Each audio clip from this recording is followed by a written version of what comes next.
Hey, what's up, everyone? My name is Patricia Sarabone, also known as the Giant Slayer, and my life's mission is to influence thought to change behavior. And today we're talking about the three myths of planning and why you need to stop believing them and start making different choices and acting differently. Planning is one of those activities, let me tell you, 4 years ago, or maybe even 6 years ago, I really understood the importance of planning. I never lived a planned life before then. I actually thought it was too much of work. I actually maybe subscribed to a lot of these myths and beliefs, or self limiting beliefs, I should say, that a lot of us subscribe to before now. But I'm going to share with you some of the myths of planning and why you need to stop believing them and you need to start making planning a priority of your life. Myth number one, if you are here with me and you are hearing me clearly, please drop a number one in the comments so I can see who's here with me. I can make sure you hear me clearly and we can talk about these myths of planning. Myth number one is, hey Michelle, so I know you're hearing me because I see Michelle is saying hi.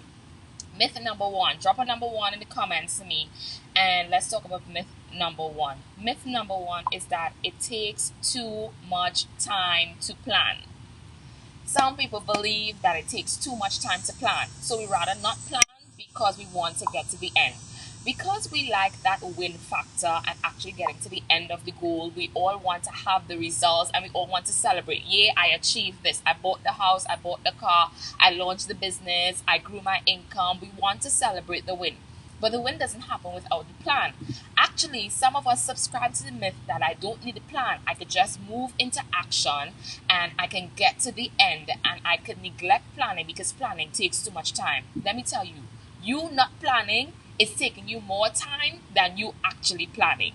Because if you plan, you are able to make pivots while you are going through trying to achieve the goal. You're able to see where you need to make changes, where you need to make adjustments, where you need to speed up, where you need to slow down, where you need to get help, where you need to make changes to the goal. So with planning and actually sitting and taking a systematic approach, hey, to going step by step to seeing what the end is, planning does not take more time. It actually eliminates time from you achieving that actual goal. So myth number one that we need to stop believing is that planning takes too much time. I don't want to sit down and plan. A lot of us, we are so result oriented that we don't want to take the time to sit and plan because we just want to go, go, go, go, and we just want to move and we just want to see things happen. We don't do the research, we don't get enough information, we don't seek help, and we just go after the goal without looking at the steps that are necessary to get to the end result. So, myth number one that we need to get rid of today is that planning takes too much time. It actually eliminates time because you get clear steps and an idea of what you need to do to get to the end results. If you're ready for myth number two, I want to see you guys drop a number two. Hey Patrice, hey Gemma, hey Monique, I want to see you drop a number two in the comments and let's talk about myth number two. Listen, I used to subscribe to myth number two. I still do it in some areas of my life, but let me tell you what myth number two is. Drop that two in the comments. Myth number two is I'm a spontaneous person, so planning does not work for me. Myth number two, I'm a spontaneous person, so planning does not work for me. Have you ever heard that or have you ever said it yourself? A lot of people say, I'm spontaneous. I just like to go with the flow. I just like to see how it goes, do things as they come, respond as things come, and I don't like planning. That is myth number two, and you subscribe to it and you believe that you're spontaneous. So because you are spontaneous, you don't need to plan. Listen, this ends up you will end up living your life on autopilot, just responding and putting out fires, and you would never be able to take care of the matters at hand. Because in order to be spontaneous, it means that you are not in control of the things that happen. Whatever happens, then you determine what is the response. And this is not always the best approach for your life in terms of just being spontaneous. Whatever happens, happens. I would just go with the flow and I would just take things as they come. Because what happens is your circumstances, your exterior, whatever happens determines the results of your life, and you are not able to determine it because you are so response oriented, you are spontaneous, and you need things to happen for you to have a response to it. Instead of you being proactive and planning things, yes, things will always happen. Don't get me wrong. There are times that you will have to get into action without a plan, but that shouldn't be the way that you live your life, and that is myth number two. Myth number three, are you guys living from any of these myths? Let's be honest. Are you living from any of these places? Myth number three is, I am just not an organized person, so planning is not for me. Myth number three, I am just not an organized person, so planning is not for me. I don't have that gift. It is not my skill. I rather not do it.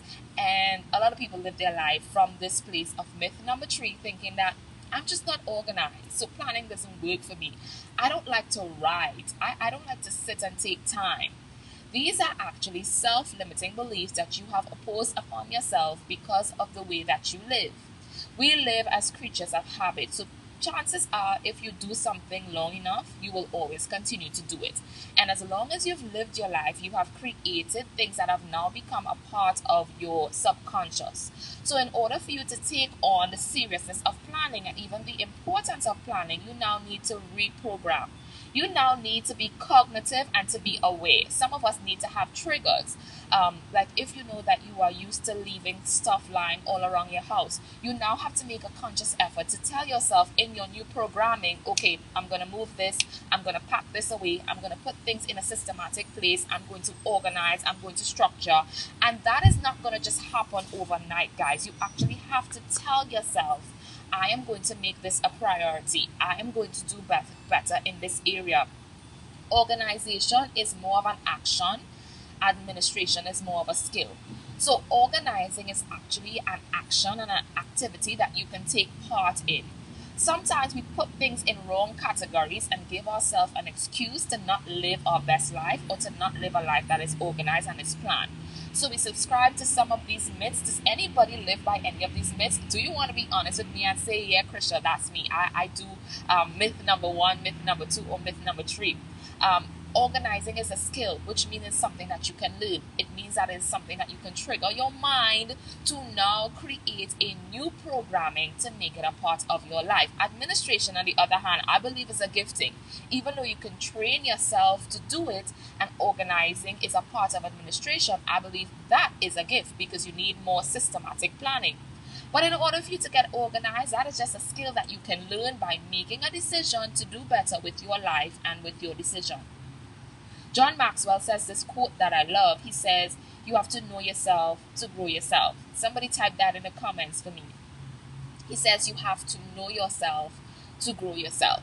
And I love this quote, and I quote it often and I remember it often because sometimes we are afraid to do a self-assessment, and self-assessment is the best assessment. If you can look at yourself and you can see your areas where you need to improve, if you can look at yourself and see your strengths and your weaknesses, sometimes we don't like other people to point it out and we call it criticism. But every time I get criticized or corrected, I never take it as something negative.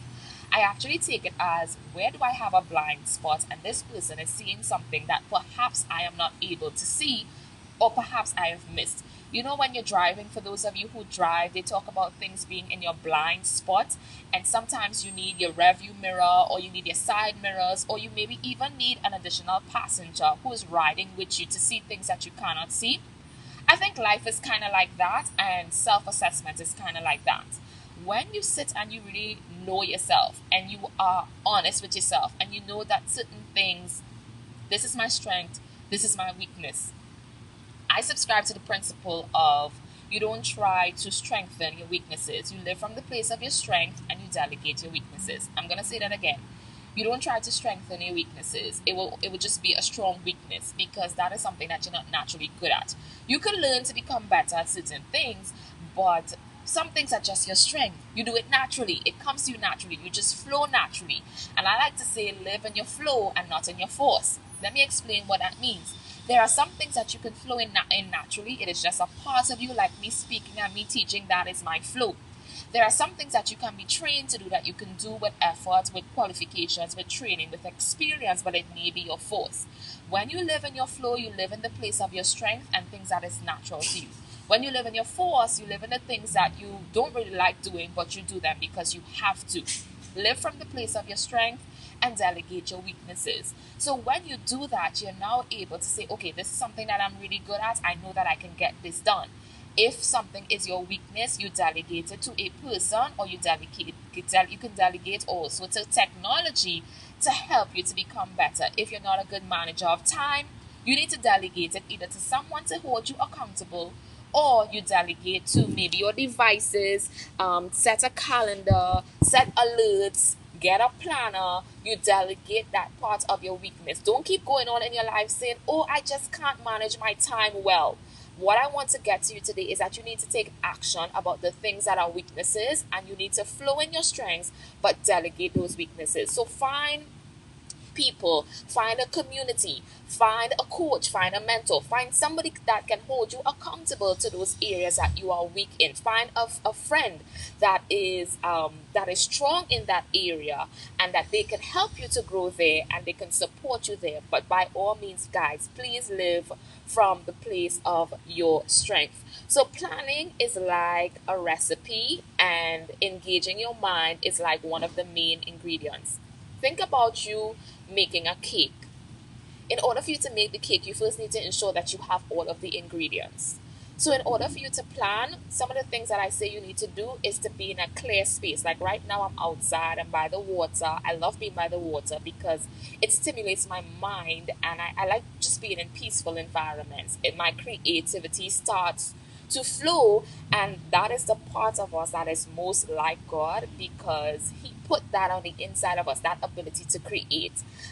Anything that does not exist, you have the ability to create it, because He gave you that ability. And I'm going to start to preach on here, but He gave you that ability, He gave you that power, and um, He gave you the tools to do it, right? So sometimes we sit by asking God to do stuff that He has given us the power and the ability to do.